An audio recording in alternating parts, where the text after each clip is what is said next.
Did you know that you can easily reuse your blueprints across multiple projects by turning them into a content-only plugin? This will save you the time of having to redo the same thing over and over again and enforces good coding practices. In this video I'll show you how you can create a simple character launcher blueprint as a plugin and use it across multiple projects. You can then use the same method for creating many different kinds of plugins you need for your games. Some good examples for plugins would be things such as hit stop, slowdowns, jump squeeze, and the boss stop I recently worked on. So let's get started making the launcher plugin. First, create a blueprint project from the third-person character template. Navigate to Edit and then Plugins. Click on the Add button to create a new plugin. If you're in a blueprint project, the only option you have available is a content-only plugin. For C++ projects, you have a lot more options available, but today we only care about the content-only plugin, so select it. Input a name for your plugin and click Create Plugin. When you open up the content browser, you can now see a folder called Plugins and a subfolder for the plugin you just created. If you can't see this, go to your content drawer settings and make sure that plugin content is active. Right-click inside of this folder and create a new blueprint. Select Actor and give it an appropriate name. Add a cube component and move it down about 40 units. Add a box collision component. Scroll down in the details to find the onComponent begin overlap event and click on plus. Here we want to cast the other actor to character, which is a class that is available across all of your Unreal Engine projects. Then call launch character.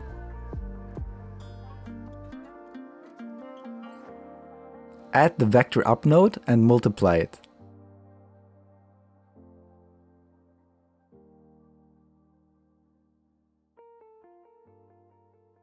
Create a new variable and call it launch power.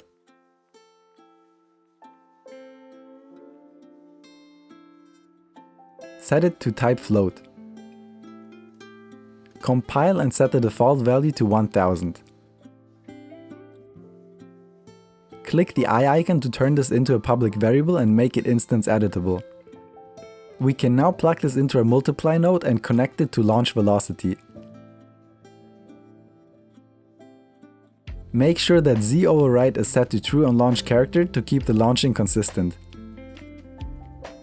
Now you can simply drag the blueprint into the map and try it out. If our character touches the box collision, it's launched up in the air. Now that our blueprint is done, let's package our plugin. Go back to Edit and Plugins. Search for whatever you named your plugin. Select it and click on Package. Now select the folder on your PC where you want to save this. Anywhere is fine. Locate the folder on your PC. Copy the entire folder. And then locate a different project of yours where you want to install this plugin. In the root folder of your project, create a new folder and call it Plugins. And then paste your plugin in here. If the project was open already, you'll need to restart it, otherwise just open it up. Open up the plugin window and search for your plugin. You should see that it's already activated, otherwise activate it now and restart the project. In the content drawer, we now have the same plugin folder we had before, and you can again just drag the blueprint into the world. Since we set the launch power to public, we can now easily adjust it to better fit this game. We are now successfully using a blueprint that was created in a different project. You can actually also convert something you've been working on for a while to a plugin late into development. But this way you need to be a bit more careful with dependencies. This spring launcher from Infinity Engine, for example, is a slightly more complex version of what we just created, with sound effects, skeletal meshes and animations. In here we can also create a plugin just like we did before.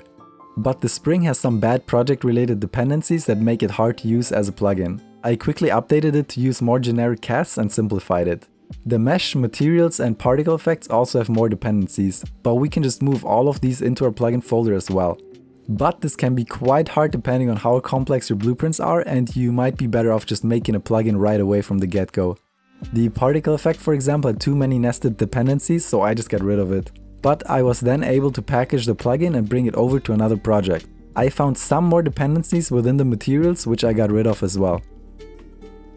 But then I ended up with a working spring launcher that also plays sound effects and animations. You could of course also create other types of blueprints such as actor components, blueprint function libraries, and many other things and wrap them into plugins to make them reusable. If you want to see an advanced application of an actor component that would be a good fit for a plugin, you can check out my video about creating a boss stop component.